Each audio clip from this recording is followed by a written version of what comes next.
Support Pro Play Games on Patreon. Hey guys, welcome to the PPG deck profile. This is Andrew. We're doing a deck profile for King Vegeta.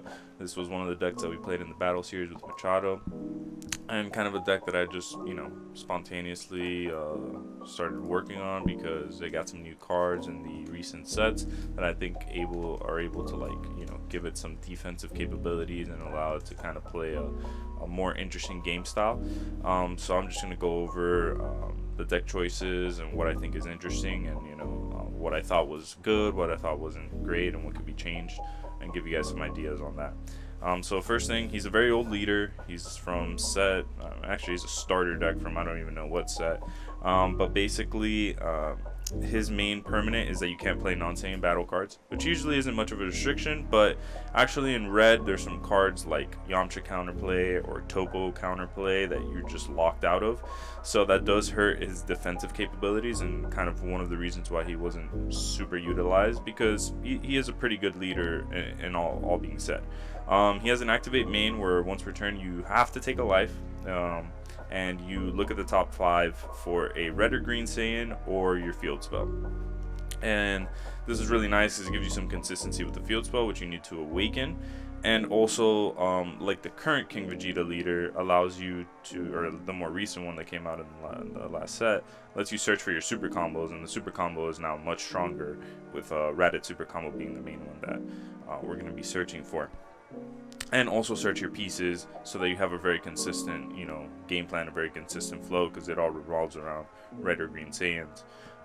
Your awaken, you can only awaken when you have the field spell in play, and this is the old awaken, because the new awaken is like reiterated on the field spell. But basically, if your opponent, if you have 3 or more energy and you have the field spell in play, you can awaken, untap 1 and draw 1.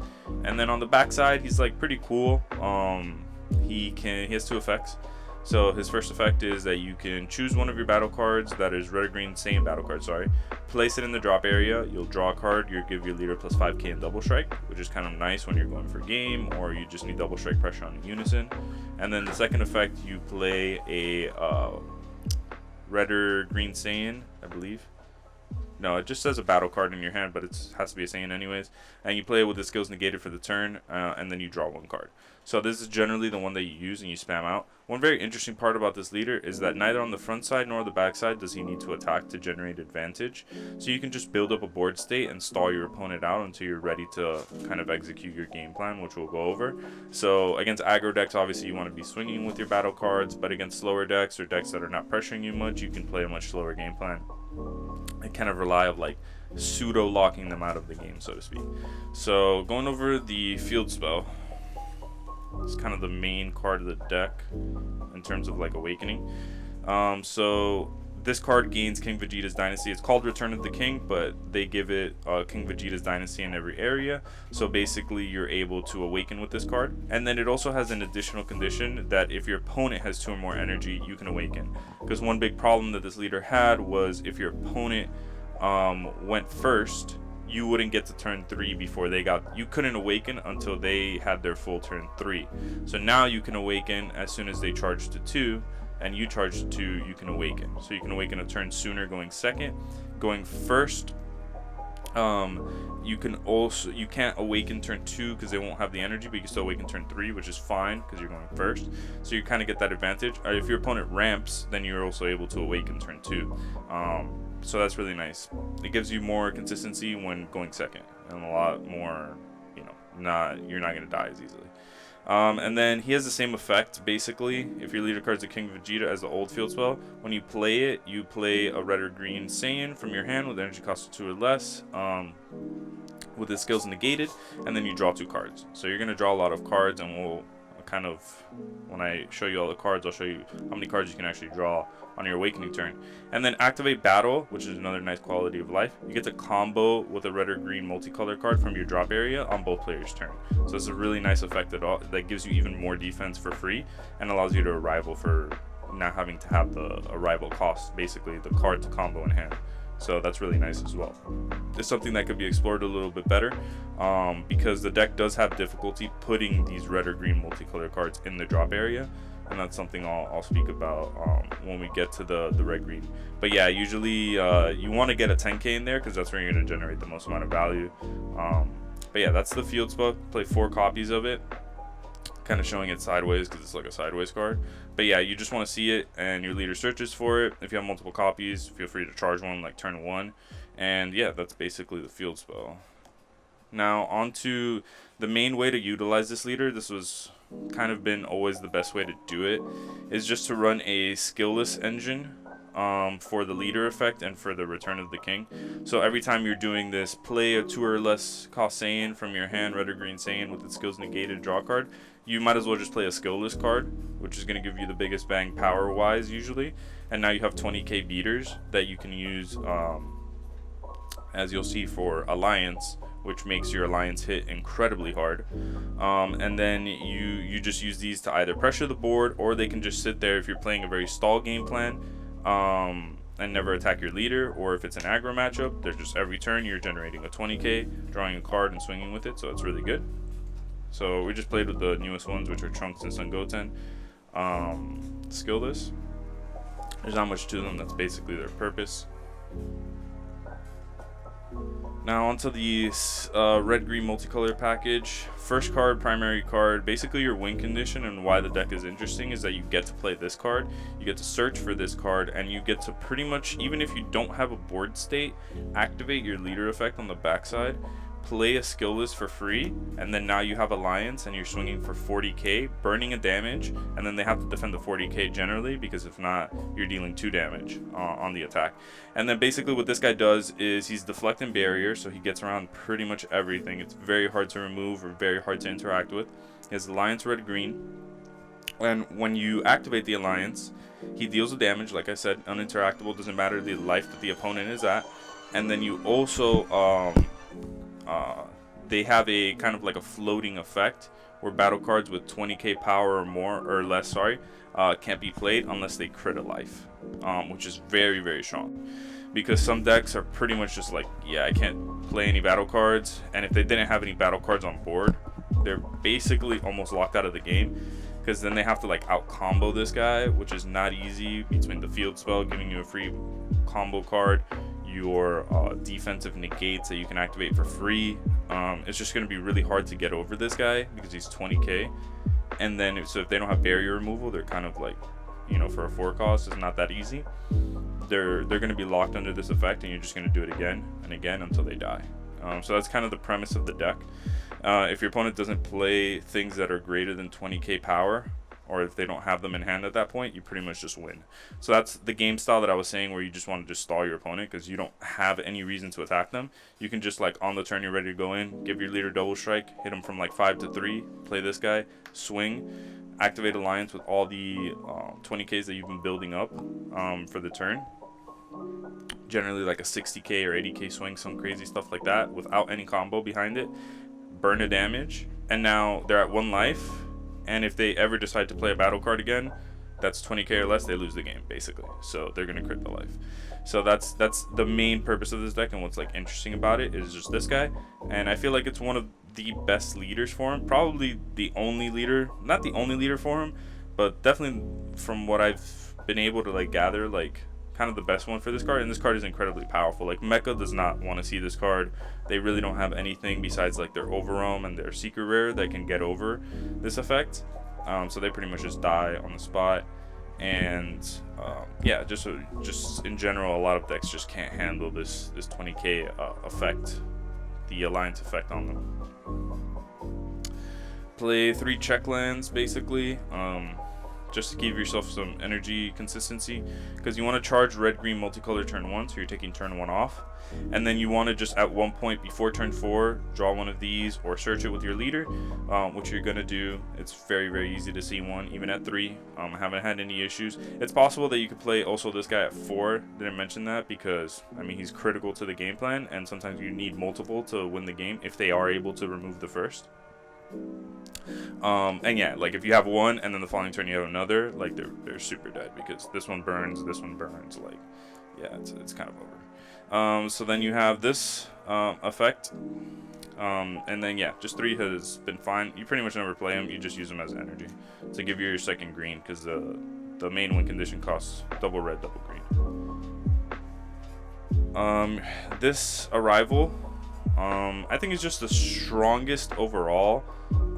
Especially when you're playing like a slower defensive game plan. You could just like arrival it on your opponent's turn, like activate the field spell, arrival this on your opponent's turn, kill their combo, like if they were trying to like super combo aggressively or like combo a monkey aggressively, and then like pump your Unison or pump one of your other battle cards if they were trying to attack one of your battle cards that's in rest mode. And now like that card's safe, you killed their combo, you have a 20k double strike on board now. Like it's just a very efficient card. And you can play any arrivals that you want in this deck. You can play the one that kills 4 or less, as long as it's a red green Saiyan. But I think this one's really cool, and I really liked it. Playing 2 Raditz, just to, because I found it was difficult to trigger the field spell. In other words, to have a red green multicolor in the drop sometimes. There's probably some cards that you can play that you can discard a little bit easier.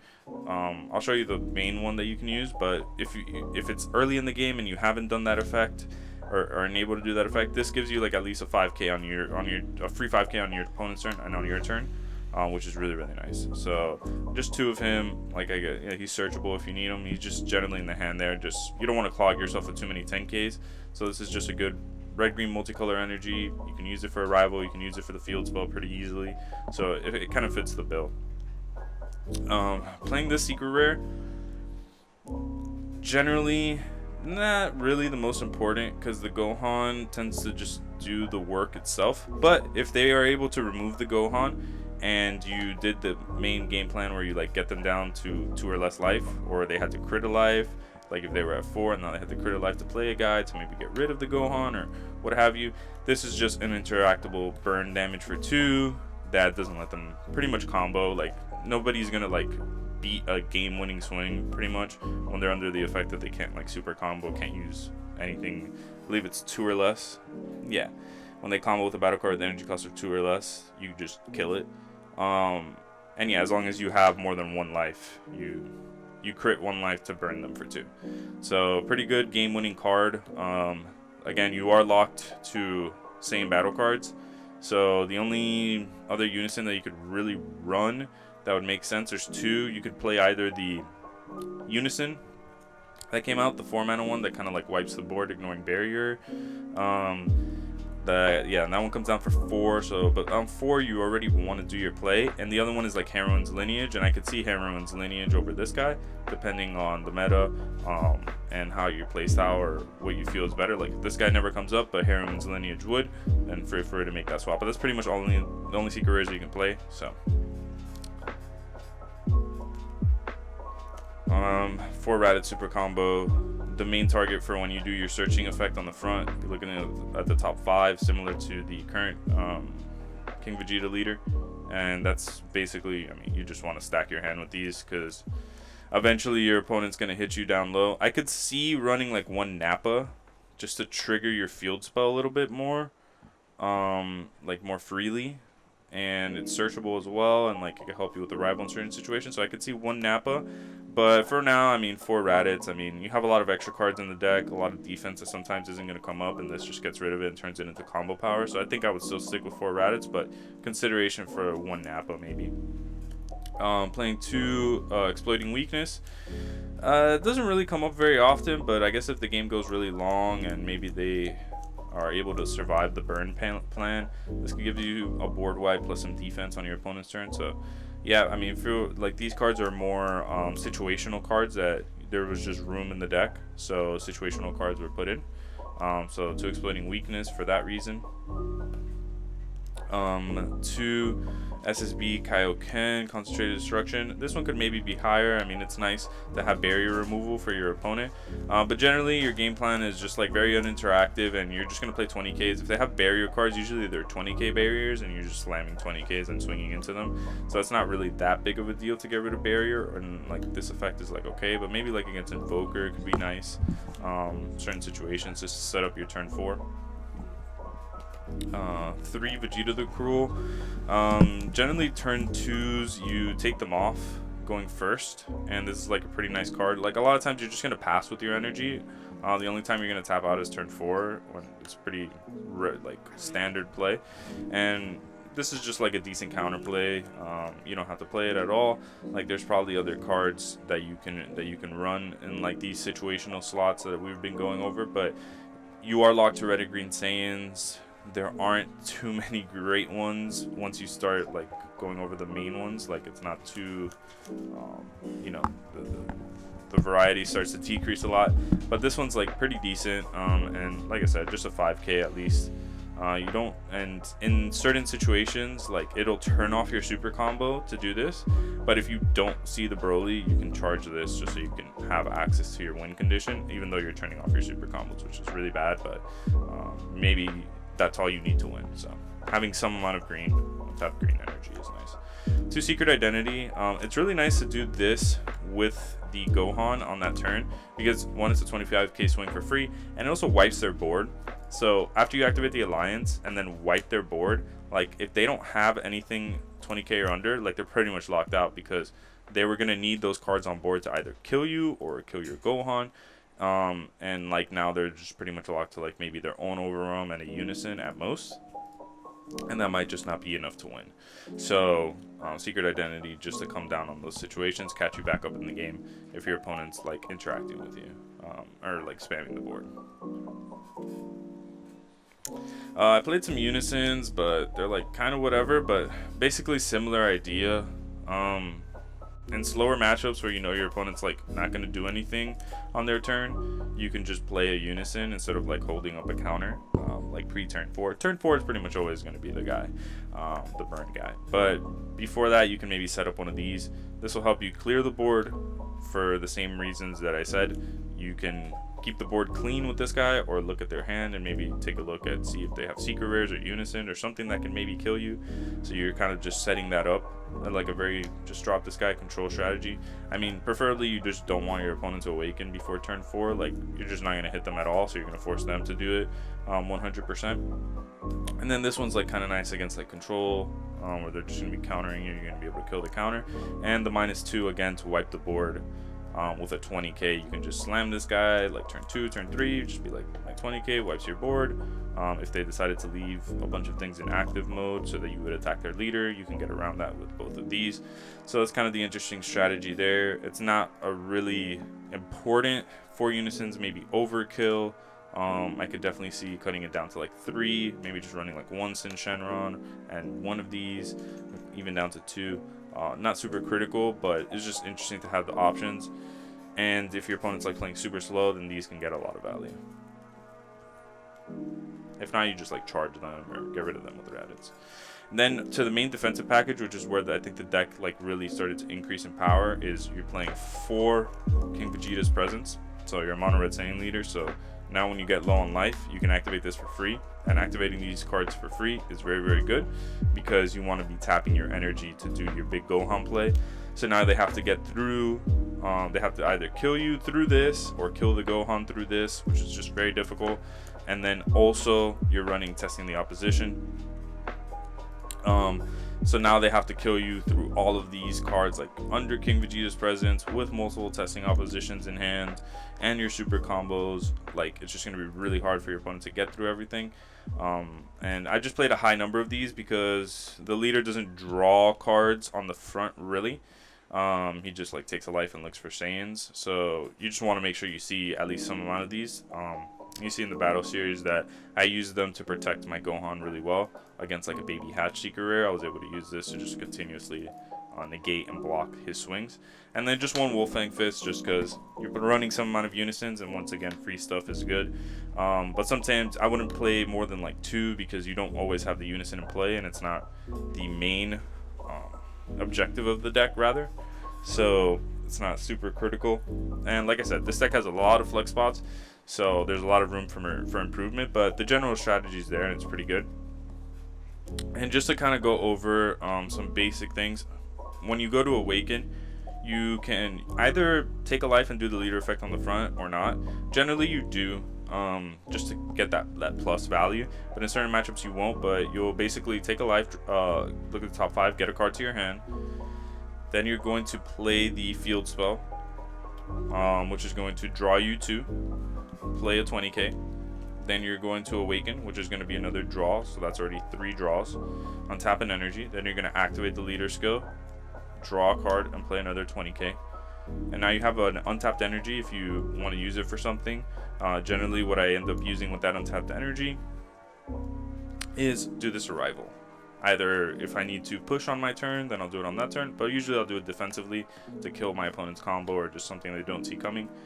And then if I need to, I can swing with all these to clear board, or if not, I'll just stay chill. Like at this point, every turn I'm just going to start dropping these, and then drawing cards. And then what ends up happening is it's like, oh, but well, you're not getting any use out of your 20Ks. It's like, well, yeah, because what I'm trying to set up is just play this guy and lock you out of the game. So I don't want you to have like board state. I don't want you to have anything to work with. And then all I do is just go swing this guy, alliance, rest all of these guys. And then at that point, this attack, I don't have the combo into it. It's 40, 60, 80, 100. So direct damage, and then the attack, direct damage. And I can use something like this on board to plus a 5k, and use my activate battle here as well to plus another 5k. You're looking like 110k damage on just, I spent no cards. And now your board is like, you don't need the board, it just added up for your alliance. And yeah, you're tapped out, but then they have to deal with, like I said, all of these. Plus your super combos, obviously, which are pretty good on defense. And then if you untap, you can either do another one of him or the secret rare to follow up. And then as you can see, like if they don't kill this one, that's another direct damage. This one's basically direct, like everything is direct damage in the deck because of alliance. So if they're not getting rid of your board, like this one can attack for 60, this one can attack for 60, burn damage each. Like the game's gonna end very quickly. So they pretty much have to kill you or deal with your guys, which is not necessarily that easy to do. So that's the general game plan of the deck. There's not really too much more to it. It's a very simplistic deck. If your opponent can answer it or interact with it, or kill you before it goes down, or just, you know, you're playing against Dark Broly and they just don't care, then that's like a completely different story. You have to come up with a different game plan. Probably those game plans will involve 20k beatdown. So you're playing a bunch of 20ks and you are turning them sideways. Generally when they can interact with you, that's the best way of doing it. You just apply the pressure instead of holding back. If they can interact with you, then I think it's better to do it like that. And the nice thing is, like, this is a lingering effect, which is really cool, so you can't like final flash it. So Mecha just really has a tough time with it, and Mecha being a very big card in the meta, it's like really nice. Actually, most of the decks except Dark Broly are gonna really struggle against something like this. They're gonna be able to like play Unisons and stuff, but being able to kill you with the Unison or kill this card is really hard. And once the second one comes down, I mean, the game's just over. So yeah, that's basically the deck profile. If you like this type of content, if you liked anything that we're doing here at the PPG, deck exclusives, deck profiles and stuff like that, make sure to check out the Patreon, where there's going to be more exclusive content there. You're going to have access to, you know, gameplay with these decks, so you can see them in action and see how we play them, the team pilots them, and also just, you know, more in-depth deck profiles, and like I said, more content in general to give you a better understanding of how we're executing these decks and why we think they're strong. So yeah.